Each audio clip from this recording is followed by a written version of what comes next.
अब केस से मुतालिक बात करते हैं। 18 तारीख को आपके केस की हेयरिंग थी। असद के बकौल आप लोग वहां पर आए नहीं। क्या यह बात दुरुस्त है, और अगर आए नहीं तो उसकी वजह क्या थी? सर, मैं आपको एक चीज़ यहाँ पे क्लियर कर दूं कि मेरी पूरी लॉ एसोसिएट्स है जिसे मैं रन करता हूँ, और मेरे दर्जनों जूनियर्स हैं जिनको मैं वकालत सिखाता हूँ। और मेरे जूनियर्स जो हैं, मेरे जितने भी केसेस होते हैं, मेरे जूनियर्स उन केसेस में पेश होते रहते हैं। और उसमें जी। आजकल कोरोना की वजह से कोर्ट के केसेस के जो मामलात हैं वो थोड़े डिले ज़रूर हो रहे हैं, लेकिन इस बात में कोई सदाकत नहीं है कि हमारा जो केस है वो हम लोगों ने डिसमिस करवाया है या वो डिसमिस हुआ है। इन चीज़ों में कोई सदाकत नहीं है। अच्छा, ठीक है। अच्छा, ये चीज़ बताइएगा कि असद रोज़ाना की बुनियाद पर, रोज़ाना से मुराद के हफ्ते में एक आध बार कोई ऐसा डॉक्यूमेंट सामने ले आते हैं जिससे उनकी बात में जो मजबूती, बात जो है वो मजीद मजबूत हो जाती है।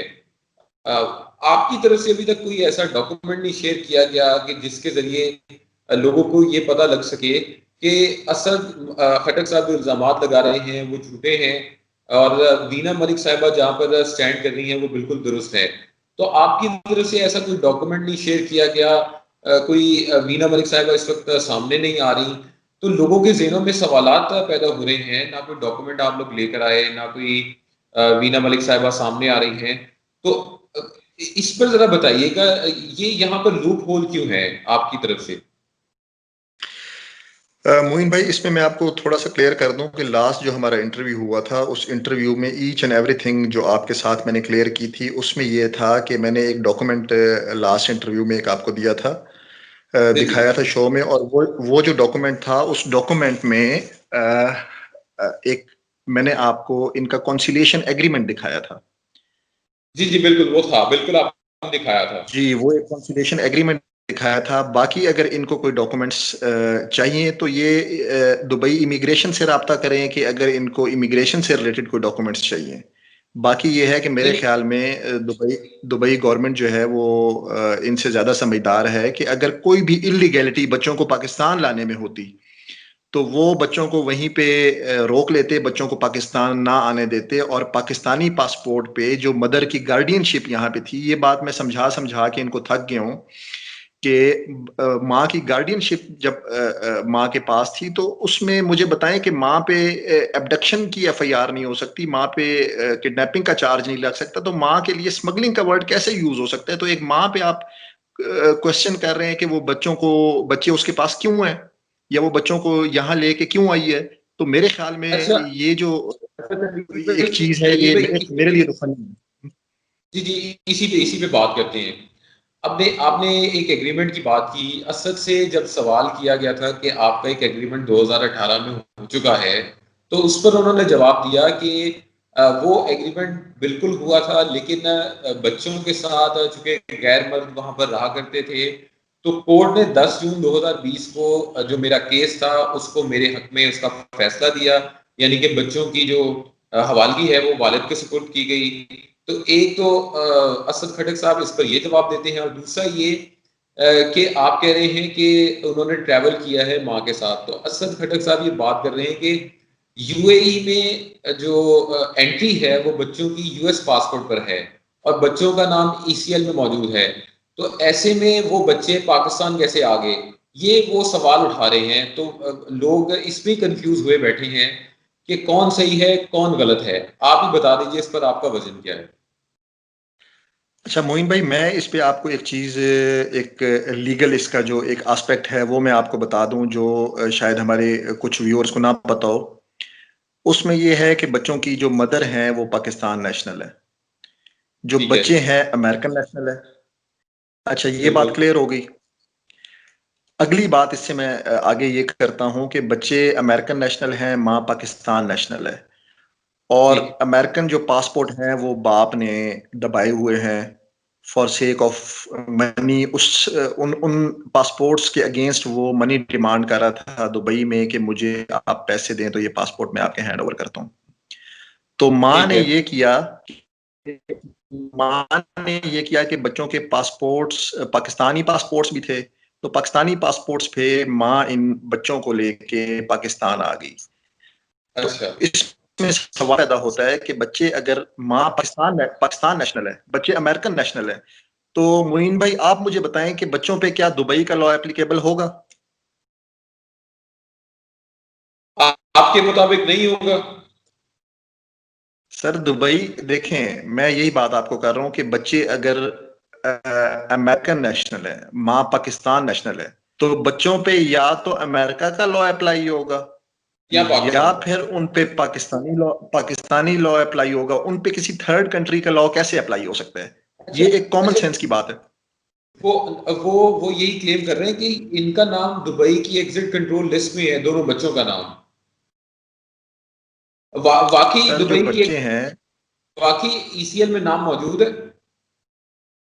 सर बच्चे जो हैं, अगर ये बच्चों का नाम कोई ईसीएल में या इस तरह से अगर मौजूद होता, अगर मौजूद है, तो मुझे बताएं कि फिर बच्चे, असद साहब खुद कह रहे हैं कि फ्लाइट नंबर भी बता रहे हैं कि इस फ्लाइट में आए, तो हाँ। मुझे बताएं कि फिर ये फिर इमिग्रेशन वालों ने, अगर ये इलीगल था, माँ लेके नहीं आ सकती थी, तो फिर इमिग्रेशन वालों ने क्यों आने दिया? अच्छा, वो उन्होंने ये भी क्वेश्चन रेज किया कि पाकिस्तानी सफारत खाना जो दुबई में मौजूद है, उसने असिस्ट किया बच्चों को पाकिस्तान ट्रैवल करने में। सर तो दुबई बच्चे इमिग्रेशन से हो के आए हैं ना। अगर इमिग्रेशन, या तो ये बताएं कि बच्चे इन्होंने कोई लॉन्च के जरिए लेके आए हैं। बच्चे अगर इमिग्रेशन से हो के आए तो इमिग्रेशन ने स्टॉप नहीं किया। जाहिर है उसमें कोई इलीगैलिटी नहीं होगी तो स्टॉप नहीं किया ना। अगर इलीगैलिटी होती तो दुबई के लॉज का आपको पता है कि दुबई में जो है अंडर डेवलप्ड कंट्रीज वाला सिस्टम नहीं है वहाँ। फुल प्रूफ उनका कंप्यूटराइज्ड जो है इमिग्रेशन सिस्टम है, तो वहाँ पे उन्होंने जब बच्चों के पासपोर्ट स्कैन किए होंगे तो उसमें अगर इलीगैलिटी होती, तो क्या असद साहब जो हैं ये दुबई की गवर्नमेंट से ज्यादा समझदार हैं? दुबई के लीगल सिस्टम से ये ज्यादा समझदार हैं कि उन्होंने जब अलाउ किया आने का, तो माँ तब ही लेके आई बच्चों का। अगर वो अलाउ ना करते, जैसे असद कह रहे हैं, अगर ये इलीगल होता, तो बच्चों को वो यहाँ पे लेके कैसे आ सकती थी? अच्छा अच्छा, लास्टली ये बताएं कि आपने आपने दो इल्जाम लगाए थे कि एक तो असद ने उनका वीना मलिक साहिबा का सोशल मीडिया अकाउंट हैक किया, और दूसरा ये कि 7 करोड़ 73 लाख रुपया उधार लिया है असद ने। तो असद से जब मैंने ये सवाल पूछा कि आपने सोशल मीडिया अकाउंट हैक किया, उन्होंने कहा कि ऐसी बात बिल्कुल नहीं है। अगर हैक किया होता तो मैं वहां पर पोस्ट करता, या जो भी एबीसी हैक कर रहा होता है उसका पर्पस यही होता है कि आप दूसरे बंदे को डिफेम करें। तो कहते हैं अगर मैंने हैक किया होता तो मैं उस पर कोई पोस्ट करता, ऐसी कोई बात नहीं। और दूसरा ये कि 7 करोड़ 73 लाख रुपए की रकम लेने से मुतलिक जो आपने बात की, उसको भी उन्होंने रद्द किया कि मैंने कोई रकम नहीं ली। सर उसमें जो, जहाँ तक रकम की बात है, ये चीज़ तो जो रिकॉर्डिंग है मेरी क्लाइंट की, वो रिकॉर्डिंग आप सुन सकते हैं कि रिकॉर्डिंग में वो ये कह रही है कि इसके पैसे जो हैं, तुम वो पैसे तुम वापस करो, उसको पैसे ठीक। वापस करो। लास्ट लास्ट अगर उसका आपका सुनेंगी, तो ये ठीक रिकॉर्डिंग है। तो इसने खुद पेश की है। तो ये जरा इससे पूछिएगा कि वो किन पैसों का जिक्र था वो जो रिकॉर्डिंग में मेंशन कर रही हैं। एक तो ये, सेकेंडली ये है कि जो आपने दूसरा सवाल किया है कि जो सोशल ये जो मीडिया अकाउंट। तो सोशल मीडिया अकाउंट हैक करने के हवाले से, तो सोशल मीडिया अकाउंट हैक करके इन्होंने अपनी और मेरी क्लाइंट की पिक्चर सोशल मीडिया पे लगाई थी। ठीक। इन्होंने यूज किया था, अपनी और मेरी क्लाइंट की पिक्चर सोशल मीडिया पे लगाई थी, वो ये पोर्ट्रे करने के लिए कि हम अभी भी साथ ही रह रहे हैं। उसकी रीजन ये थी कि इसका जो ब्रेड एंड बटर था, वो इसका, that was my client alone.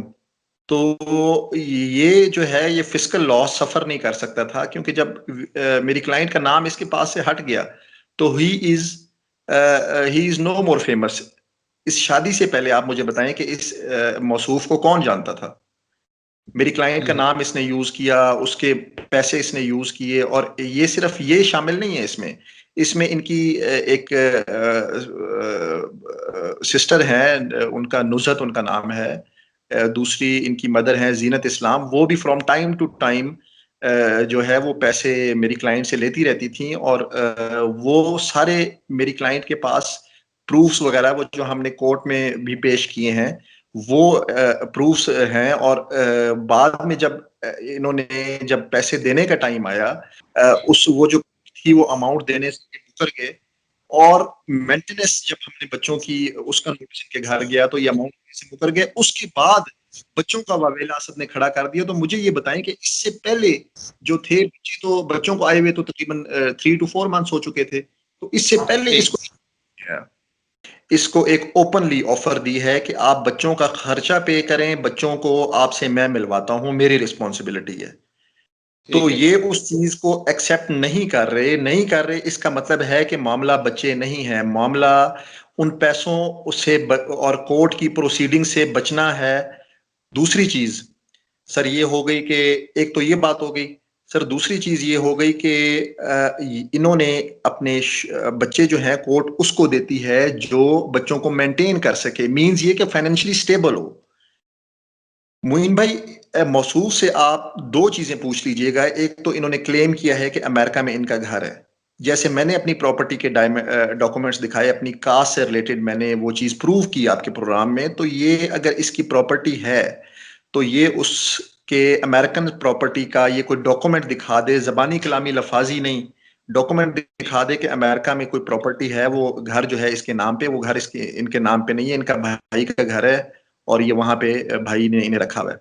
और दूसरी चीज, जहां तक बिजनेसमैन की बात आ गई, तो बिजनेसमैन अगर ये हैं तो ये अपना बिजनेस डेफिनेटली इनका किसी मुल्क में होगा, वो बिजनेस कहीं ना कहीं रजिस्टर्ड होगा। तो ये उस बिजनेस का कोई ना कोई, उसका जो बिजनेस है रजिस्टर्ड, उसका ये बता दें कि जी ये मेरा बिजनेस है।